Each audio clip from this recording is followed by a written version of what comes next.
Morning class, I am your SST teacher of class 5th.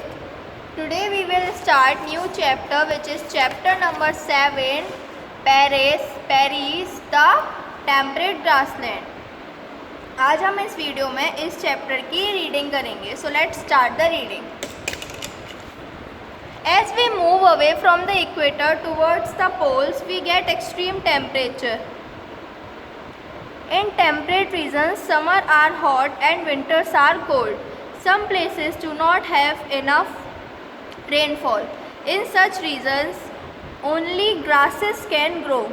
Such regions are called temperate grasslands. These grasslands are known by different names. In Eastern Europe and Central Asia, they are called steppes. In North America, they are called prairies. In South America, they are called pampas. In South Africa, they are called the veld, while in southern part of Australia, they are called the downs.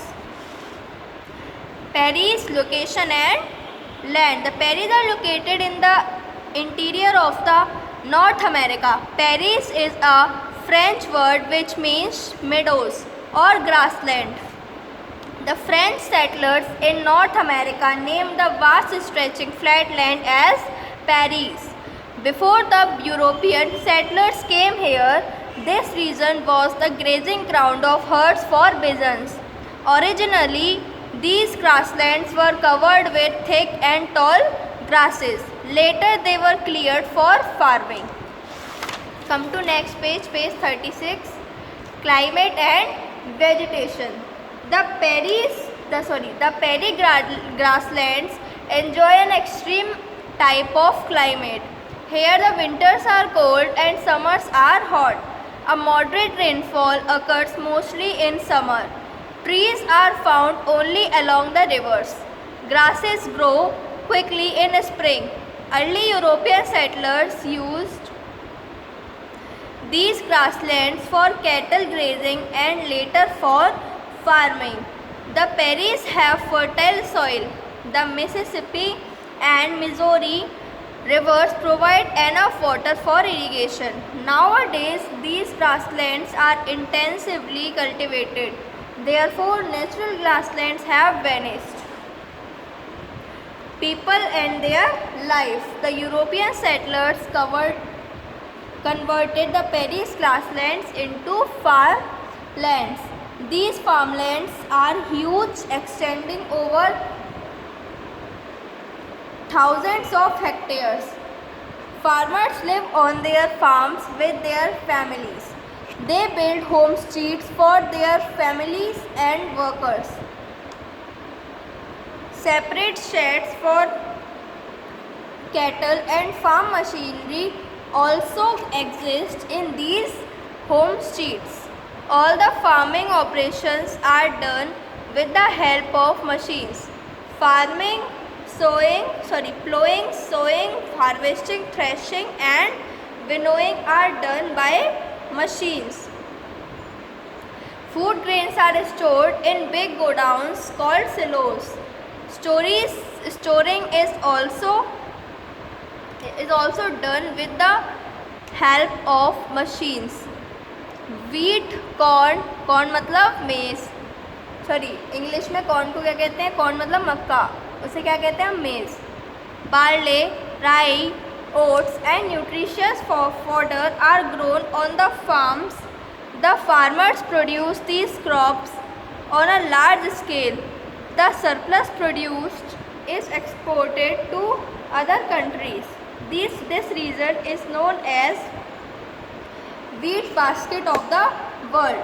The farmers are rich and prosperous and live in comfortable and luxurious life. Towards the west, the land is hilly and uneven. The soil is coarse and less fertile. The climate is also harsh. Therefore, pastures are numerous. Here, animals are reared on large farms called ranches. In the east, cattle are reared mainly for the beef. The slaughterhouses are located in big cities. Chicago is a world famous center for slaughtering cattle.